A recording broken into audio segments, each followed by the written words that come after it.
I am Major Camille Monroe, a 34-year-old intelligence officer stationed at Fort Jackson, and for the last decade, I have existed as a shadow in a world governed by encryption keys and high-stakes silence. My life is measured in petabytes of data and the cold, unyielding hum of $42 million worth of server architecture that keeps the nation's most sensitive digital infrastructure from collapsing under the weight of foreign aggression.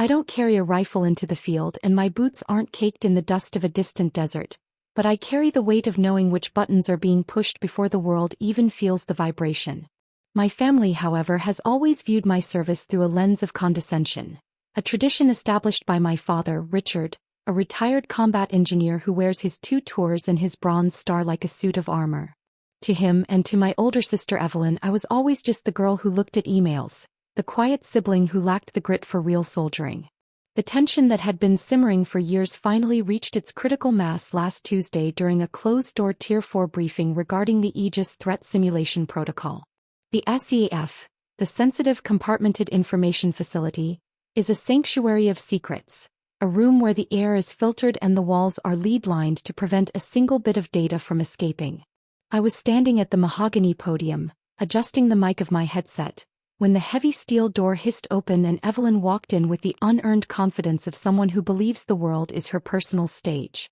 She wasn't wearing a uniform. She was draped in a $600 navy blue Theory blazer, her civilian contractor badge for Ardent Spectrum dangling from a lanyard like a trophy. She had a provisional Level 2 clearance, which in this room made her as authorized as a tourist, yet she navigated the rows of 2-star generals and Pentagon liaisons as if she had personally built the facility. She took a seat in the 4th row, crossed her legs with a sharp rhythmic click of her designer heels, and waited exactly 12 minutes into my technical breakdown of cyber-escalation vectors to strike. "Don't worry," she projected, her voice smooth and dripping with that practiced maternal condescension she had perfected since high school. "Camille's great at PowerPoints. Just don't ask her about anything that happens outside 4 walls and fluorescent lights." A few nervous, uncertain chuckles rippled through the back of the room from contractors who didn't yet realize the magnitude of the security breach she had just committed. I didn't flinch, nor did I allow the heat of 1,000 unspoken childhood resentments to flush my face. I simply paused, my hand resting on the smooth surface of the laser pointer, and made eye contact with the systems officer stationed behind the glass partition. I didn't have to say a word. The protocols I had spent my career enforcing were already in motion. Within 2 minutes, the biometric scanners at the entrance had confirmed the mismatch, and the silent red strobes of the unauthorized access alert began to pulse against the gray acoustic tiles. 2 stone-faced military police officers entered the room, their movements surgical and devoid of the drama Evelyn so desperately craved. As they approached her row, the smirk on her face didn't just fade, it curdled. She tried to lean on the Captain Monroe legacy she had abandoned under less than honorable circumstances years ago, attempting to charm the officers as if they were junior guards at a gatehouse, but the SIF doesn't negotiate with charisma. She was escorted out in a silence so profound you could hear the microscopic whine of the cooling fans in the server racks. My mother's text reached my phone an hour later, a jagged accusation that I had humiliated my sister for the sake of my own ego, but they failed to understand that in my world, loyalty to a bloodline ends where the security of the United States begins. Family isn't who shares your DNA, it is who stands by the protocol when the truth comes out. Growing up in the shadow of my father, Richard, was like living in the wake of a retreating storm that never quite stopped raining on me. He served 26 years as a combat engineer, a man whose body was a roadmap of sacrifice with a Bronze Star on his chest, 2 grueling tours in the Middle East behind him, and 2 titanium knee replacements that clicked like a metronome whenever he paced the hallway of our home in Fayetteville. To him, my older sister Evelyn was the only one who truly understood the weight of the uniform because she was the one who carried an M4 carbine and came home with sand in her pores and stories of convoys and firefights. I was always relegated to the role of the quiet, tech-obsessed daughter who merely looked at emails in his eyes, a characterization that ignored the reality of my commission as a major in Army intelligence. While Evelyn spent her transition into the private sector dropping $3,200 on custom-tailored navy wool suits and chasing a curated aesthetic of LinkedIn clout, I stayed entrenched in the grit of active duty. I lived in my OCPs until the fabric felt like a second skin, surviving on a diet of bitter black coffee from the mess hall and a staggering average of 4 hours of sleep per night. My battlefield was the invisible architecture of the nation's most sensitive digital backdoors, where I spent my days and nights identifying and neutralizing state-sponsored cyber attacks that could cripple an entire power grid in seconds. Despite the staggering responsibility of managing a $42 million defense budget for the Aegis project, my family continued to treat me like the resident IT support, as if my high-level clearances were nothing more than a hobby in computer repair. The contrast was a constant sharp ache because while Evelyn was celebrated for her performative bravery, I was the one actually holding the line in a war that most people didn't even know was happening. My father would boast about her leadership seminars at Ardent Spectrum over Sunday dinner while I sat silently, knowing that I had spent the previous 72 hours preventing a breach that would have compromised the very contracts her company was currently lobbying for. There is a specific kind of exhaustion that settles into your marrow when your own blood refuses to see the difference between a technician and a tactician. Every time my father called me Cam instead of acknowledging the rank I had earned through rigorous intellectual warfare, it reinforced the wall between us. Evelyn flourished in the spotlight of his approval, leaning into the narrative of the war hero turned corporate titan, wearing a $1,200 Cartier watch that sparkled under the dining room lights while I tried to hide the dark circles under my eyes. She didn't just embrace the favoritism, she weaponized it, using our father's pride to validate her own sense of superiority whenever we were in the same room. I watched her navigate our military dynasty with a charisma that I never possessed, a boldness that allowed her to take shortcuts while I followed every protocol to the letter. To them, the dirt under her fingernails from a decade ago was more valuable than the data I protected today, and that fundamental misunderstanding of modern warfare created a rift that no amount of professional success could bridge. I realized that in the Monroe household, the only authority that mattered was the one that could be shouted from a rooftop, while the quiet power I wielded behind a Tier 4 encryption wall was treated as a footnote in our family history. This persistent neglect of my contributions wasn't just an insult. It was a failure to recognize that the nature of service had evolved far beyond the trenches my father once dug. I was the silent guardian of our collective security, yet I remained the invisible child at my own father's table, a major in rank but a ghost in the eyes of the man who taught me that duty was the only thing worth living for.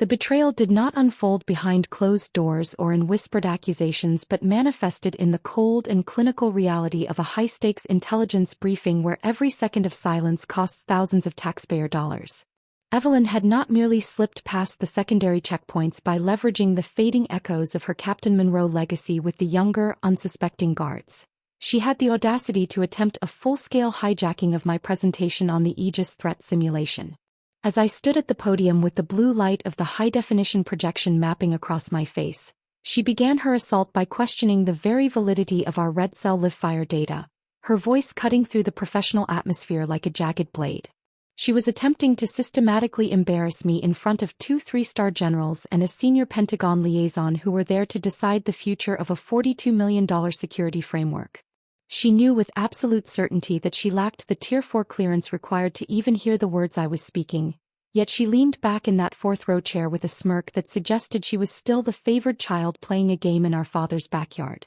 I watched her eyes sparkle with a malicious kind of delight as she tried to paint my work as nothing more than a theoretical exercise, an insult designed to trigger the deep-seated family narrative that I was just a desk jockey compared to her combat experience. I did not engage in a shouting match or attempt to defend my honor with words because in a SAF, the only thing that matters is the protocol, and her presence was a glaring, dangerous anomaly in a room that demands absolute purity. When I gave the signal and the military police finally closed in on her, the transition from her arrogant confidence to a stunned, sputtering indignation was instantaneous. The room fell into a silence so thick and heavy it felt like physical pressure, a vacuum where the only audible sound was the constant, low-frequency hum of the $150,000 server stacks processing encrypted data in the corner. There was no shouting and no dramatic struggle. Only the professional and rhythmic click of the MP's boots on the raised anti-static flooring as they escorted her toward the heavy electromagnetic shielded exit.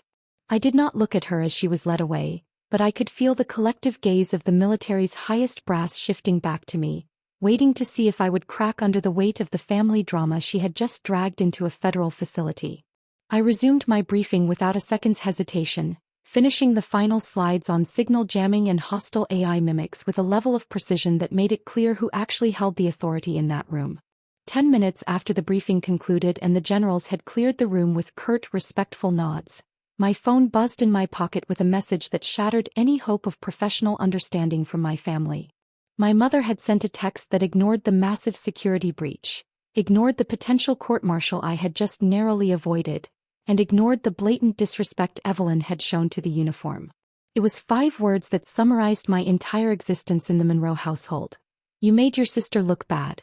In that moment, standing alone in the cooling air of the high-tech vault I called my office, I realized that for my parents, the preservation of Evelyn's ego was more important than the integrity of the United States Army or the career I had spent 15 years building from the ground up. I deleted the notification without replying, feeling the last remaining threads of my patience snap as I realized that my perimeter was no longer just about cyber attacks, but about surviving the toxic fallout of a family that refused to see the major for the sister. That night, I sat alone in my 900-square-foot apartment, a space characterized by its clinical order and the faint, lingering scent of the lavender detergent I used to keep my world from smelling like the motor pool or the sterile ozone-heavy air of the SE.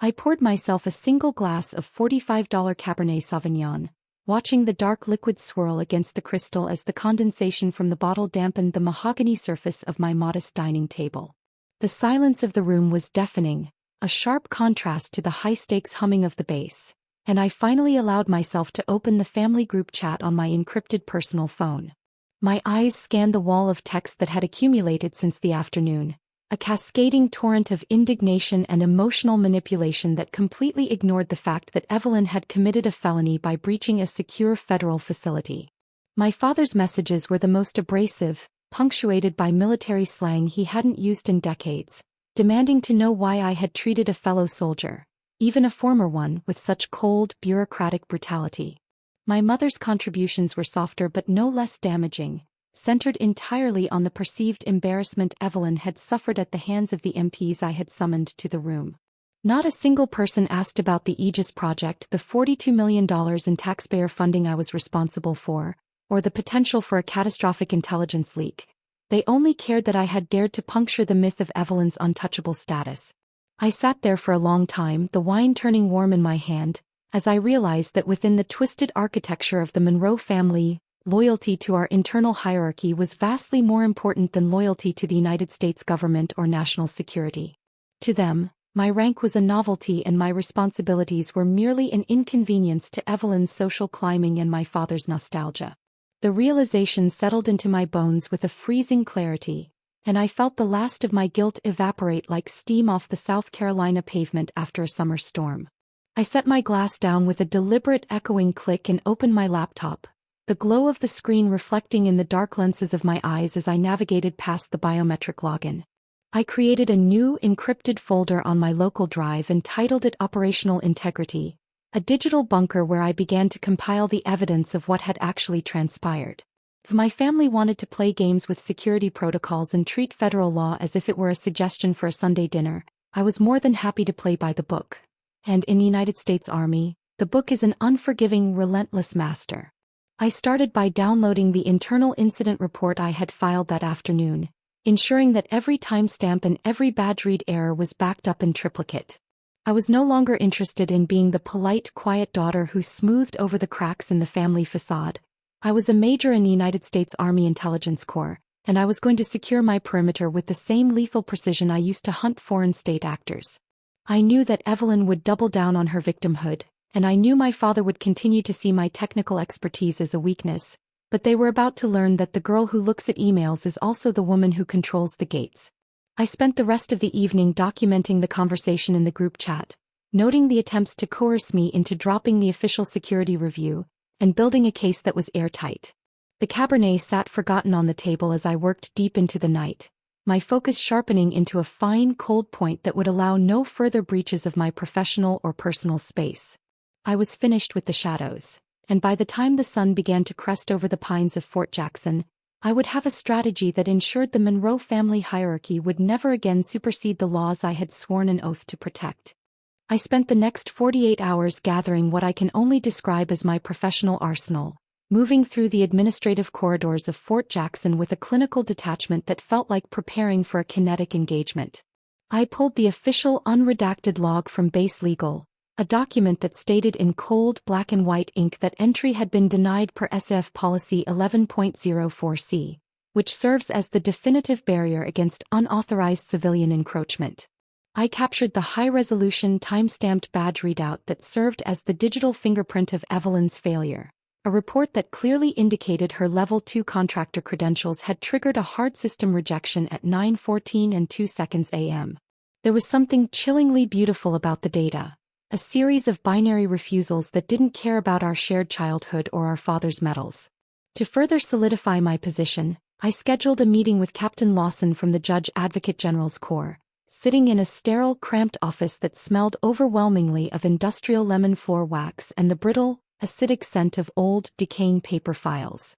Lawson was a man who spoke in statutes and regulations, and as I laid out the sequence of events, I saw him nodding with the grim satisfaction of a prosecutor who recognizes a clear-cut breach of federal containment. I made it clear to him and to myself that I wasn't seeking a petty, emotional revenge for a lifetime of being overlooked, but rather I was securing the perimeter of my career against a coming storm. I needed every single decimal point of the budget she had questioned and every specific authorization code for the Aegis protocol documented in a triple encrypted file before Evelyn's well-funded PR machine at Ardent Spectrum could spin this into a relatable family feud.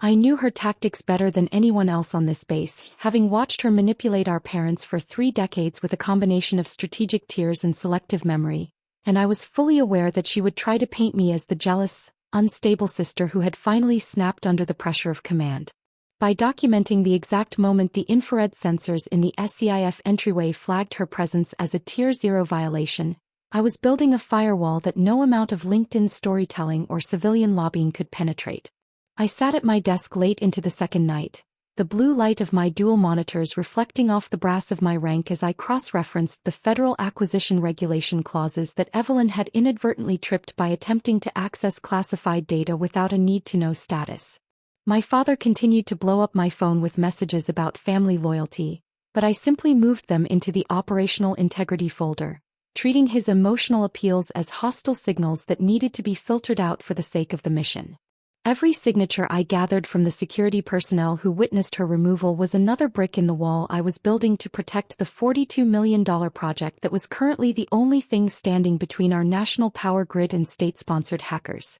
I was no longer the little sister who stayed quiet to keep the peace, but a major who understood that in the world of high-level intelligence, a breach is a breach regardless of the name on the badge. By the time I finished my preparations, I had a digital dossier that was airtight and lethal, ready to be deployed the moment the Internal Security Review Board called for my testimony. I was operating on pure adrenaline and cold logic now, the exhaustion of the last 2 days replaced by a sense of clarity I hadn't felt in years. I had mapped out every possible countermove Evelyn could make, from her claiming a technical glitch to her accusing me of personal bias, and I had a documented refutation for every single one of them. The perimeter was established, the sensors were live, and for the first time in my life I was the one who controlled the terms of the engagement. Predictably, Evelyn went nuclear on social media, weaponizing her curated persona to distort the reality of her security breach into a narrative of corporate heroism and systemic oppression. Her LinkedIn post, featuring a black and white headshot where she looked both embattled and resolute, was captioned with the phrase, "Sometimes the rooms that need your voice try hardest to silence you," and it metastasized across the platform until it hit 45,000 likes. She was branding herself as a whistleblower, a brave visionary from the private sector who had been cast out by the rigid, archaic bureaucracy of a military that feared her insight. To cement her status as the aggrieved party, she used her Ardent Spectrum expense account to organize a defense industry mixer at Hall's Chop House, a high-end steakhouse in downtown Columbia where the dry-aged ribeye costs more than a private's monthly grocery bill. She had the audacity to invite several of my direct colleagues and superior officers, positioning the evening as a forum for transparent leadership, while she sat at the head of a mahogany table draped in silk. She was celebrating her victimhood with a sickening level of theatricality, the diamonds on her $1,200 Cartier tank watch catching the candlelight as she gestured broadly, telling anyone who would listen that I was unstable and dangerously territorial. She painted a picture of a younger sister who had let the power of a major's oak leaves go to her head, suggesting that my decision to enforce security protocol was actually a mental breakdown fueled by a lifetime of professional jealousy. I watched the updates from the shadows of my office, seeing the photos of her laughing with contractors who should have known better than to associate with a security liability. She was so intoxicated by the sound of her own voice and the validation of the digital mob that she failed to realize her social media performance was being logged by the base's public affairs and intelligence detachments. While she was sipping $20 martinis and characterizing a Tier 4 SEF as a mere meeting room, I was staring at the official digital summons that had just landed in my inbox. I had been formally invited to the base's Internal Security Review Board meeting at 8:30 the very next morning, a high-level tribunal where the only currency is verifiable fact and the only language spoken is the Uniform Code of Military Justice. Evelyn thought she was winning the war of public opinion by manipulating the emotions of civilians on the internet, but she had no idea that she had already stepped into a kill box designed by the very institution she was trying to mock. She was still playing the game of neighborhood popularity and family hierarchy, relying on her charm and the $185,000 salary that funded her arrogance to shield her from consequences. I felt a cold, sharp sense of anticipation as I closed my laptop and prepared my uniform for the morning, ensuring every ribbon was perfectly aligned and every brass button was polished to a mirror sheen. The contrast between her champagne-soaked evening of lies and the sterile, fluorescent reality of the review board was about to become the defining moment of our lives. She didn't know that I had already submitted the time-stamped evidence of her badge failure and the official statements from the MPs who removed her, creating a dossier that rendered her LinkedIn advocacy completely irrelevant. As she was telling her rapt audience at the steakhouse that I was a relic of a broken system, I was mentally rehearsing the testimony that would expose her not as a whistleblower, but as a compromised civilian who had gambled with national security for the sake of an ego trip. The perimeter was closed, the evidence was logged, and the morning sun was about to rise on a version of the truth that no amount of social media engagement could ever hope to erase. The confrontation finally occurred at 08:30 in a conference room that felt less like a place for dialogue and more like a meat locker, the air heavy with the sterile scent of industrial disinfectant and the oppressive weight of impending judgment. My parents were seated at the far end of the long mahogany table, having been invited by Evelyn under the guise of being character witnesses, to bolster her narrative of a misunderstood visionary, and seeing my father in his old service cap, staring at me with a profound disappointment that felt like a physical blow to my chest, nearly shattered my resolve. Evelyn began her carefully rehearsed performance with a sickening level of poise, weaving a tale of cross-sector collaboration and sisters supporting sisters, while painting the military's rigid protocols as an antiquated barrier to progress. I sat in absolute stony silence, watching the second hand on the wall clock sweep with agonizing precision as I allowed her to speak for exactly 6 minutes, giving her enough rope to weave a noose of her own making in front of the stone-faced Internal Security Review Board. When the clock struck the 6-minute mark, I stood up with a mechanical lack of emotion, the starch in my OCPs crinkling in the sudden quiet of the room as I opened my leather portfolio. I didn't engage with her gaze or acknowledge the tears welling in my mother's eyes. Instead, I walked around the table and handed out 12 stapled copies of the official security breach report I had meticulously prepared over the preceding 48 hours. The sound of the paper hitting the table was the only noise in the room as I returned to my position and looked directly at the presiding colonel, stating with a voice as cold as the air in a SEF that at precisely 9 hours 14 minutes and 2 seconds, a non-cleared civilian had bypassed a Tier 4 checkpoint through the use of social engineering and unauthorized presence. I made it clear that this was not a matter of family dynamics, petty grievances, or hurt feelings, but rather it was a documented security risk involving a $42 million federal asset that had been compromised by a contractor who prioritized her ego over the safety of the United States.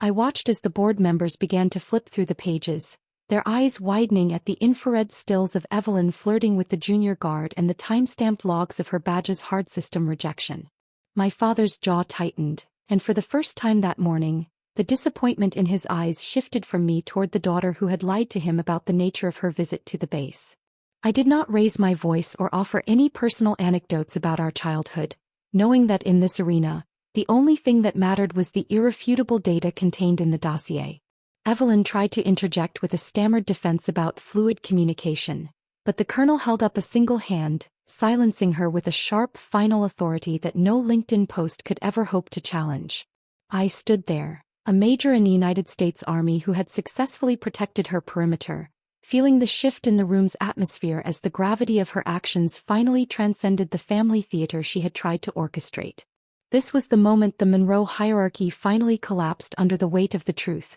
leaving only the clinical reality of a federal investigation that would eventually strip her of everything she had used to belittle me. I was no longer the daughter who looked at emails. I was the officer who had held the line when the people she loved most tried to cross it. The room went dead, a vacuum of sound so absolute that for a fleeting second I could hear the rhythmic ticking of the wall clock and the shallow, ragged breathing of my sister as her world began to tilt on its axis.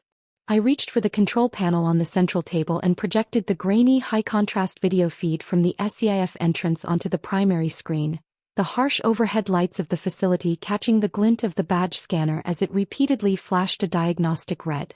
The footage was damning and indisputable, showing Evelyn leaning in close to a junior guard, her posture and calculated display of social engineering as she used a practiced flirtation to distract him from the hard system rejection echoing on his terminal. My father's face, which had been a mask of righteous anger only minutes prior, underwent a gruesome transformation, turning from a deep, flushed crimson to a pale and sickly gray as he watched his favorite daughter manipulate the very military honor he lived for. The Pentagon liaison, a man whose career was built on the meticulous oversight of multi-billion-dollar contracts, leaned forward until his shadow stretched across the conference table, his eyes fixed on the screen with a predatory focus. Major Monroe, is this the Ardent Spectrum Senior Director currently lobbying for the Aegis integration contract?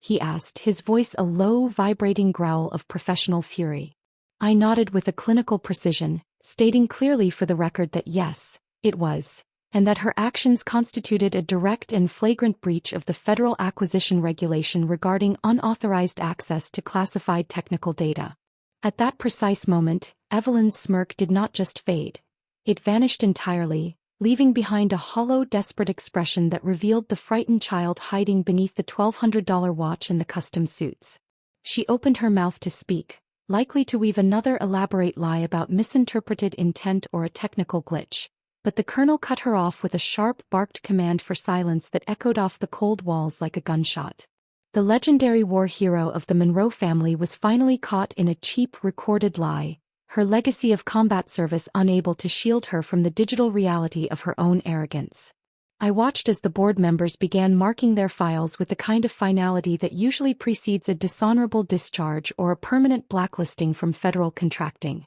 My father couldn't even look at her, his hands trembling slightly as he stared at the frozen image on the screen of his daughter betraying the uniform he had sacrificed his knees and his youth to protect. There was no joy in the moment for me, only a profound sense of relief that the perimeter I had spent my entire life defending was finally secure from the inside out. The power dynamic that had defined our family for 3 decades disintegrated in the fluorescent light of that room, replaced by the unyielding mechanics of military justice. Evelyn had spent years convincing everyone that I was the one who didn't belong at the table, but as the MPs waited by the door to escort her out for the final time, it was clear that the only person who had truly been out of her depth was the woman who thought she was above the law.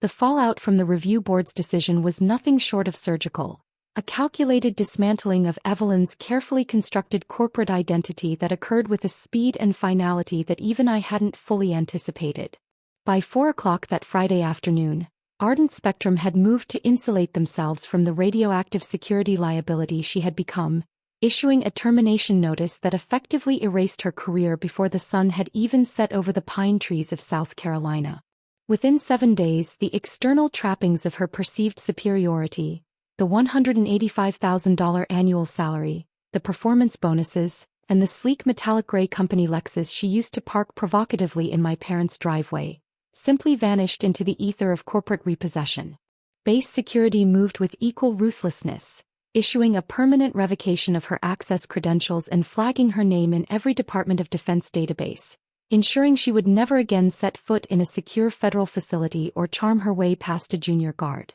My mother, unable to grasp the gravity of a federal security breach, sent a 4-paragraph email dripping with emotional manipulation and desperate pleas for family unity, but I viewed the text through the same clinical lens I used to analyze hostile network traffic and chose not to reply. I sat at my workstation and configured a server-side filter to automatically redirect all incoming messages from my family members into a separate, archived folder titled Family Theater, a digital quarantine that ensured their toxicity would no longer interfere with my operational focus. The days of being patronized as Cam the computer girl or treated as the family's resident IT support were officially over, replaced by the unyielding reality of my status as Major Monroe, a senior intelligence officer who had proven she could secure her perimeter against any threat, whether it originated from a foreign capital or her own dinner table. I walked through the corridors of the command building with a renewed sense of purpose, noticing how the junior officers and civilian analysts stood a little straighter when I passed, their previous uncertainty replaced by a palpable respect for the woman who had put duty above the comforts of a lying bloodline. The silence from the family group chat was a welcome reprieve, a quietness that finally allowed me to hear the sound of my own authority without the static of their constant condescension and the shadow of Evelyn's performative heroism. I realized that by enforcing the law to the letter, I hadn't just protected the $42 million Aegis project. I had finally liberated myself from a hierarchy that demanded my submission in exchange for a seat at a table that was built on a foundation of myths. My perimeter was closed, my integrity was intact, and for the first time in my 34 years, I was existing in a world where the only rules that mattered were the ones I had sworn an oath to uphold. I looked at the framed commission on my wall and felt a cold, sharp clarity, knowing that the cost of my professional survival was the permanent severance of ties with a family that viewed my expertise as an embarrassment and my loyalty as a weapon to be used against me. There was no lingering regret in the sterile air of my office, only the satisfaction of a mission accomplished and the knowledge that the girl who looked at emails had successfully defended the nation against the one person who thought she was untouchable. Exactly 1 week after the Security Review Board's decision had finished dismantling my sister's career, I drove out to my parents' house in Fayetteville to collect the final remaining boxes of my personal history, the air thick with the humid, heavy scent of pine needles and the silent weight of a bridge that had already been burned to the ground. My father, Richard, was sitting in his customary spot on the weathered wooden porch, a man who seemed to have shrunk into the fabric of his old field jacket as he sat motionless, staring with a haunting intensity at the display case of his service medals that he had placed on the small side table. He did not look up when the tires of my 2023 Midnight Black 4Runner crunched over the gravel driveway, nor did he acknowledge the sharp rhythmic sound of my boots as I approached the steps, his gaze remaining fixed on the bronze star that had once been the cornerstone of our family's pride. When I reached the top step, he spoke in a voice that sounded like dry parchment, a hollow rasp that carried no traces of the commanding boom I had feared as a child, muttering that Evelyn was losing the house because the bank and the creditors don't care about past glories when the 6-figure salary and the corporate bonuses evaporate overnight. I stood there, exactly 5 feet away from the man who had spent 3 decades treating my technical expertise as a footnote to my sister's performative heroism, and I felt a cold, crystalline sense of detachment as I looked at the back of his gray head. I replied with a voice that was as steady and clinical as a post-mission debrief, telling him clearly that she had lost her house, her clearance, and her future the very moment she decided that her ego placed her above the federal laws I had sworn an oath to protect. I made sure he understood that I was not the architect of her ruin, but merely the officer who had refused to look the other way, and that she had pulled the trigger on her own career the second she walked into my SF without authorization. There was no apology in my tone and no flicker of the old, desperate need for his approval, only the flat, unyielding reality of a major who knew that the perimeter of national security does not end where family sentiment begins. He still didn't look up, his fingers trembling slightly as they brushed the glass of his metal case, and I realized in that moment that he was mourning a version of his daughters that had never actually existed outside of his own imagination. I walked back to my vehicle without a word, the heavy boxes of my past stowed in the trunk, and as I shifted into gear, I felt the oppressive gravity of the Monroe military bloodline finally release its grip on my shoulders. I drove away from the house, watching the porch and the metals and the shadow of my father shrink in the rearview mirror until they were nothing more than a speck of dust on the horizon of the North Carolina pines. The drama of our legacy, the forced hierarchies, and the constant grinding pressure to be the real soldier were all left behind on that gravel driveway, replaced by the humming engine of my Forerunner and the open road leading back to Fort Jackson. I was heading toward a life where my authority was recognized not by the volume of my voice, but by the integrity of my actions and the precision of the data I protected. The silence in the cabin was the most beautiful thing I had heard in years.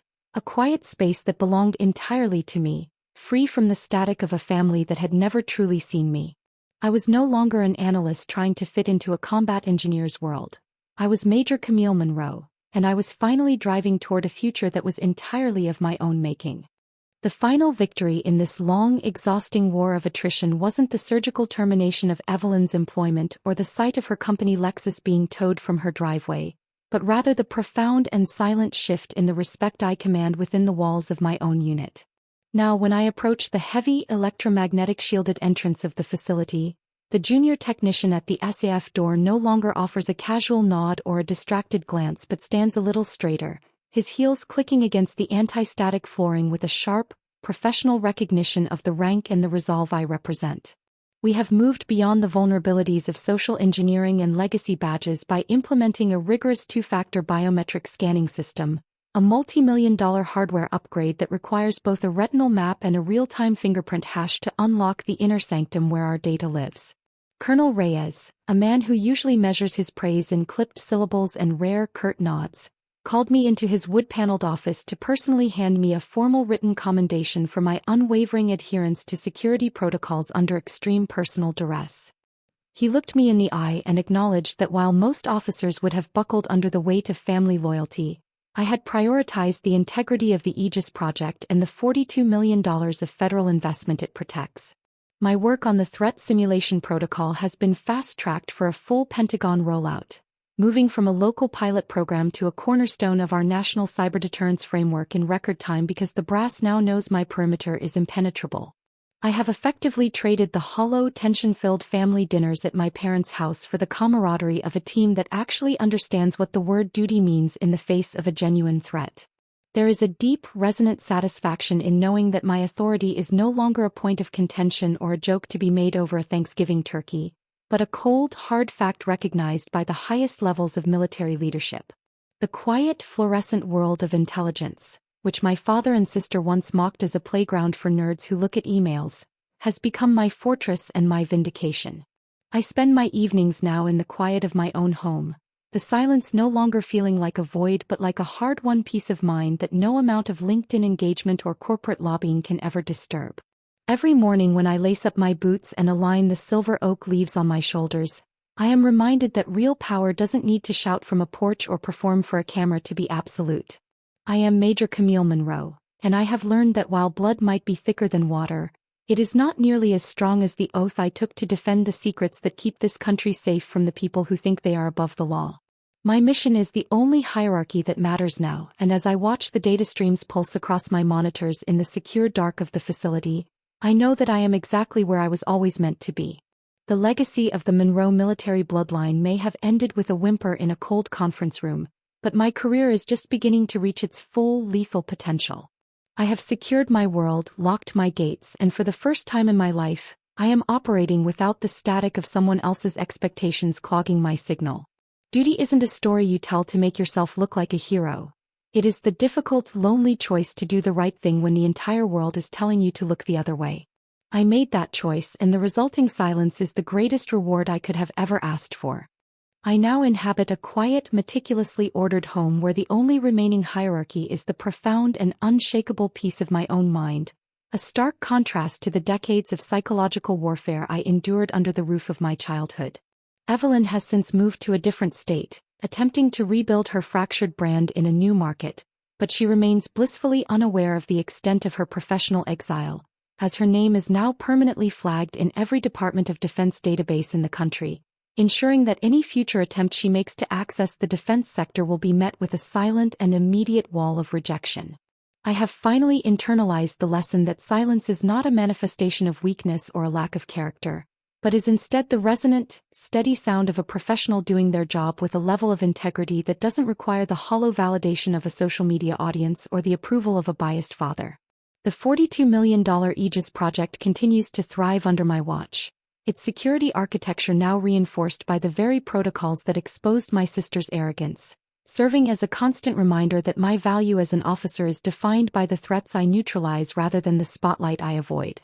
My daily life is no longer a performance staged for the benefit of a military bloodline that refused to see the reality of modern service, but is a focused and deliberate pursuit of excellence within the intelligence community that has become my true family. I have learned to find a deep, quiet satisfaction in the sterile environment of the SCIF, where the only thing that matters is the purity of the data and the strength of the encryption, far removed from the messy, manipulative world of family politics. My mother's filtered emails occasionally populate a folder I rarely have the inclination to open, their desperate pleas for a reconciliation based on lies serving only to confirm that the perimeter I closed was the most vital defense I ever established. I walk through the halls of Fort Jackson with the absolute certainty of someone who has been tested by fire and emerged with their honor entirely intact, watching as a new generation of analysts looks to me as a standard of what it means to put duty above the comforts of personal convenience. The transition from the girl who looks at emails to the major who holds the gates is now complete,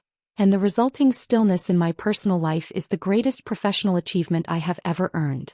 There is no longer a need for me to explain my worth to people who chose to be blind to it, as my service record and the security of the nation speak with a clarity that no dinner table argument could ever achieve. I am Major Camille Monroe, and I have successfully purged the toxic signals from my life, leaving behind a clear, uncompromised frequency that I will protect with the same lethal precision I bring to every mission I command. My story is not one of family tragedy but of professional triumph, a testament to the fact that when you choose your oath over your bloodline, you gain a level of authority that can never be taken away. I live now in the quiet after the storm, a space defined by professional respect, personal dignity, and the absolute beautiful silence of a mission accomplished.